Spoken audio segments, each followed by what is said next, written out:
Hi everybody, I'm Bryan Mudd, a fan of South Plains politics. Here's your talking points for this week. The renewed abortion fight in Lubbock gets into the street and into the voting booth as pressures continue on Lubbock City Council. And all of this as the mayor finds himself in a closer than expected re-election campaign against the relative political newcomer. A lot of questions for the mayor to answer. We'll hit some of them this week. From the studios of KAMC Television in Lubbock, your local election headquarters. This is Talking Points with Bryan Mudd.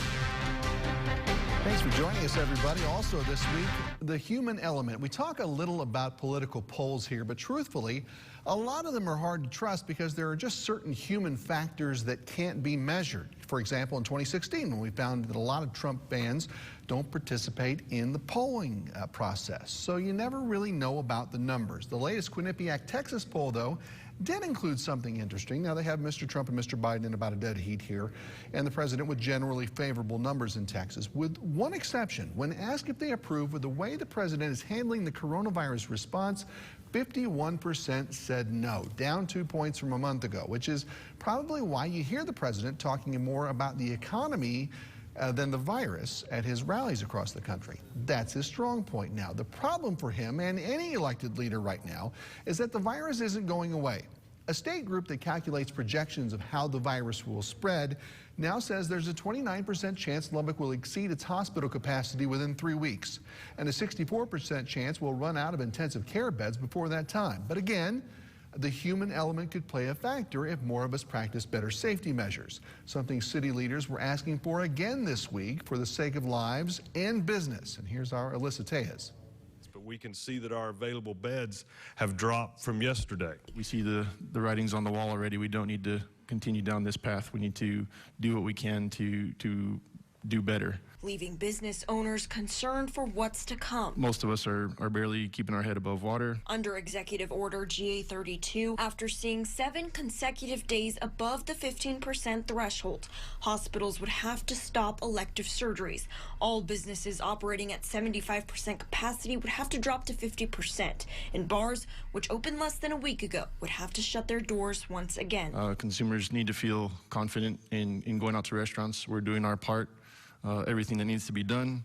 City officials say we can't keep moving in this direction. There's only one region that has triggered this, and they triggered it yesterday.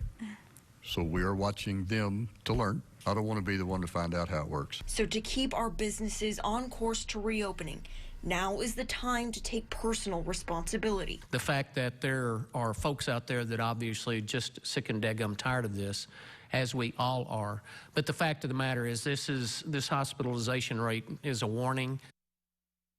All right, Alyssa Tejas reporting for us tonight, and the Lubbock Mayor Dan Pope is with us, and it's always good to have you in. I have lots of questions. We took some from social media as well. We're going to try to get as many as we can here. Now, as we sit here, it seems to be inevitable that a rollback of the governor's tiered business reopening is going to happen here. Looks like it, yeah. Do you expect we're going to lose some more small businesses over this? We certainly hope not. I mean, I think the things to remember is it's a rollback to 50% of restaurant occupancy. It would close bars, but doesn't close many bars. Most of our bars have figured out a way to qualify as restaurants to serve, so they're able to operate. The biggest impact, I think, will be on our hospitals with the elective surgeries, and that impacts not only the hospitals, but the people who work at the hospitals, and so that's what... And they're already having problems with that. Yeah, we were on the phone today with the hospital leadership and for both Covenant and UMC, and you know, we're working on making certain we have enough beds available, not just for COVID patients, but for other members of our community and region, which count on their services for life. One of the challenging things is we have about 400 caregivers, nurses, physicians, nurses assistants that are home either positive or have in quarantine because they've had a close contact. And you know, when you get to the point where the virus is spreading in the community like it has,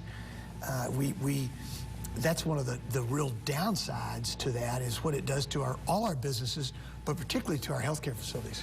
Is there any more relief money right now available through the city or the state to help with some of these businesses if we get in another bind? Not right now. Yeah. No, there's not. We got ours to the market as fast as we could. In fact, our small business we did 2 tranches. We did 3 million, 2 million up front, then another million, and that's all been in the market for 90 days now. The governor had mentioned in the past, anyway, that some instances, there's some local flexibility with the rules if things improve.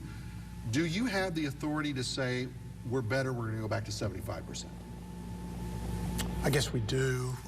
We're a long way from there right now. Right. I mean, I think what you see governors doing or mayors doing right now, El Paso, some other places where their exposure rates are very high, you see them tightening down what the governor has. Brownfield did it yesterday. Right. You know, we're not going to do something like that unless we walk in lockstep with the county. We're too much as one, and so many of our big events are happening in the county. You hear about them, I hear about them.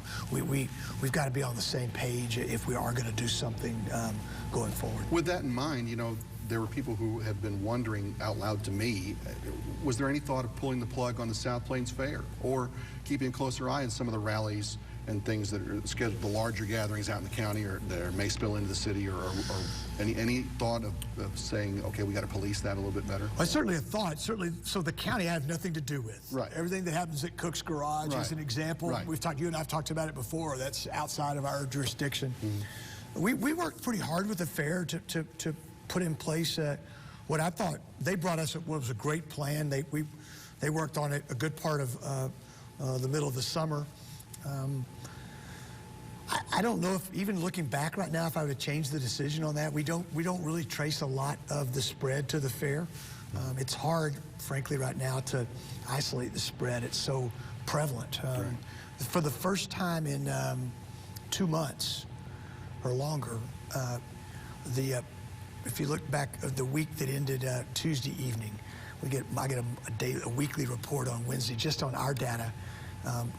18 to 29-year-olds were not the largest new category of new coronavirus. It was actually the 30 to 39. So unfortunately, what we thought would happen has happened. It's spread into the community. We're having nursing home problems right now. I mean, it's our message undoubtedly is not getting out, Brian. This is a largely controllable situation. Wear your mask, wash your hands, keep your distance, and don't hang out with people that you haven't been hanging out with since March. I mean, that's where you run risk. Mayor, I'm so tired of this. I know. I just want to go hang out with friends, and I just want to go see people. And my daughter's got a game, and our mask. And I mean, I started the morning early this morning. My wife and I talked to one of my brothers and his wife about Christmas, trying to make. I mean, all families are trying to make plans around Thanksgiving and Christmas, and. I heard Dr. Scott Gottlieb, the former director of the FDA, on Monday, characterize this as we're in the 7th inning of a 9-inning baseball game. And normally we think about the 7th inning stretch, and we're getting close to the end. I really do believe we're close to the end, but it's important that we take measures to keep people safe. You mentioned thinking about whether or not you would have changed your mind on anything. Hindsight's always 20/20. We know that, and everybody likes to play, Monday morning quarterback on you. Certainly, when it comes to people's lives, I think in a normal situation, folks would probably think that erring on the side of caution would be a fine thing. In the case of coronavirus response, though, people are just mad, and you know that more than anybody. You're the closest target if it's not me on the media end of things. Do they have a point? I mean, especially in some of the decisions that were made in the beginning of all of this. Sure. I think if we look back, it's easy to do now. We learn something a little bit new every day. Early on, we were learning a lot new every day. I think if I had to do it over again, and I think the governor very well might feel the same way, we probably would not have been as quick to shut things down. However, Brian, I don't know if we would ever caught people's attention. You could argue both sides. I think we know what slows the spread. We did such a good job through May, June, and July. And then we had a spike, and we actually had it come back down. And we were having 80, 85% face covering compliance. We weren't having all these birthday parties and house parties, which we, that's who we are. We're social creatures, but sure, we would have done things differently.